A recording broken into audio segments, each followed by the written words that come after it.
Hello everyone, I'm back again with the next chapter of Grade 12 Maharashtra Board, poem number 2.8, Small Towns and Rivers. Let us start with the icebreaker. Most of the civilization have flourished on the banks of the river. Discuss the reason in the class. आपने देखा होगा बहुत सारे human development mostly river के अगल बगल रहने से ही हुई है, जैसे कि अवेलेबिलिटी ऑफ वाटर, पानी मिला है हमको, और कौन सी चीजें मिली है अगर हम रिवर के अगल बगल रहते हैं तो रिवर्स और सिटी। गंगा रिवर कहाँ है? वाराणसी में। तो ऐसे ही यमुना, गोदावरी, बाकी सारी जो रिवर्स है वो कौन सी सिटी में। नेक्स्ट यहाँ पे सिटी दिया हुआ है, आपको रिवर लिखना है। जैसे लंदन में थेम्स रिवर बहुत ज्यादा फेमस है, वैसे ही बाकी कायरो, न्यूयॉर्क और पेरिस में कौन सा रिवर फेमस है।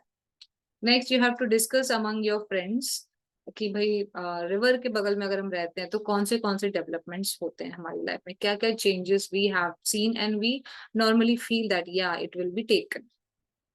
Share your views on conservation of river. River को बचाना है और डेफिनेटली हमारी जो सिटी की जो लाइफ है वो भी काफी डेवलप होती है because of conserving the river.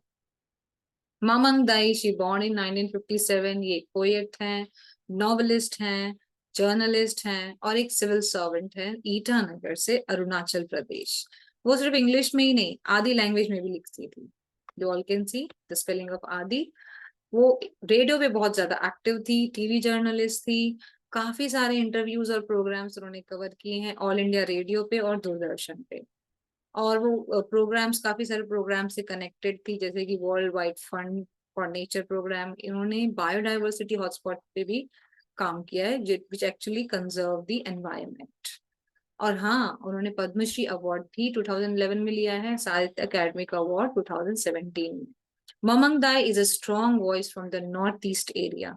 North east की ये बहुत ही सॉलिड, बहुत ही पावरफुल वॉइस है। Definitely what is there in her voice, उनकी आवाज में वहां की खूबसूरती की खुशबू आती है। सो देखते हैं इस पोम से क्या है, क्या खूबसूरत और क्या फ्रेग्रेंस की बात कर रही हूँ। Small towns and river. Small towns always remind me of death. ये जो छोटा सा शहर है जहाँ रहती हैं वो पोएट, जहाँ रहती हैं वो, उन्हें हमेशा एक मौत की याद दिलाता है। मौत की याद दिलाता है मतलब जो बहुत नॉर्मल है वहां पर, मतलब गांव घर में कोई मर जाए कोई कुछ पता नहीं चलता।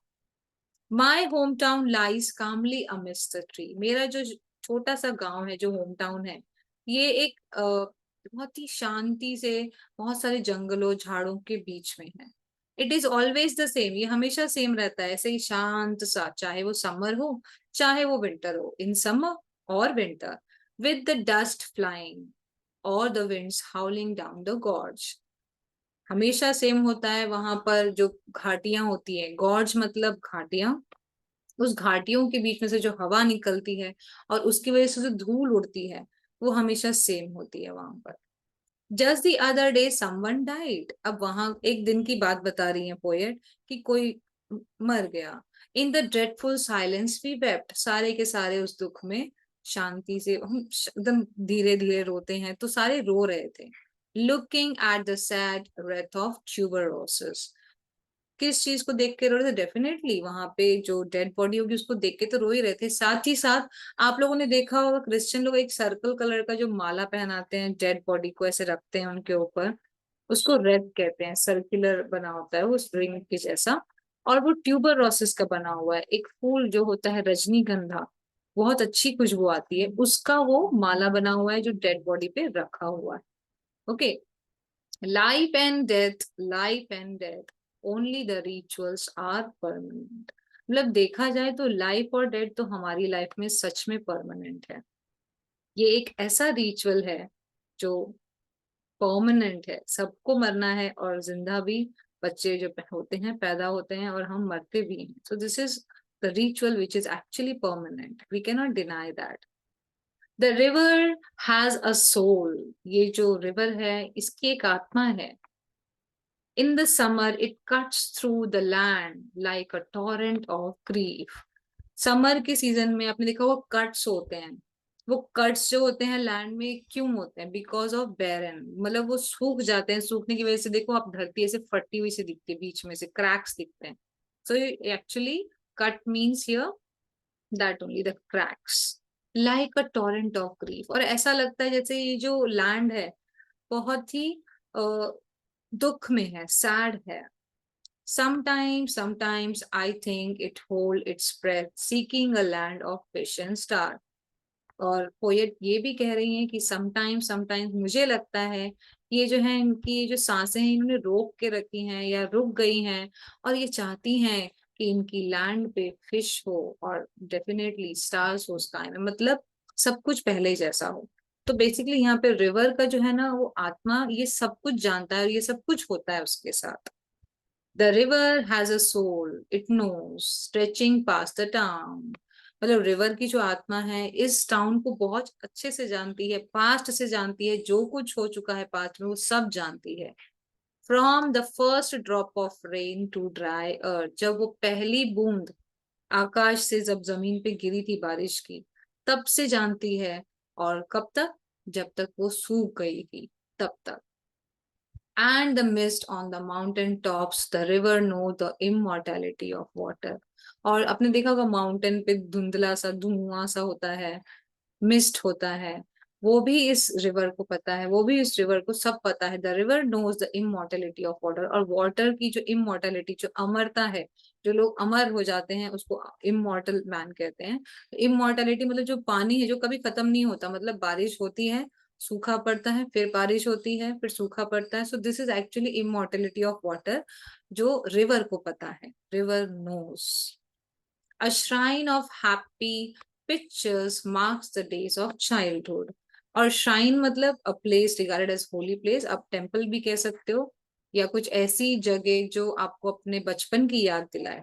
तो यहाँ पर a shrine of happy pictures marks the days of childhood. तो यहाँ पोएट को भी अपने बचपन की जो है यादें इन shrines को देख के, इस temples को देख के, monuments को देख के बहुत खुश है. वो happy pictures है वो, because वो उनकी childhood की हैं.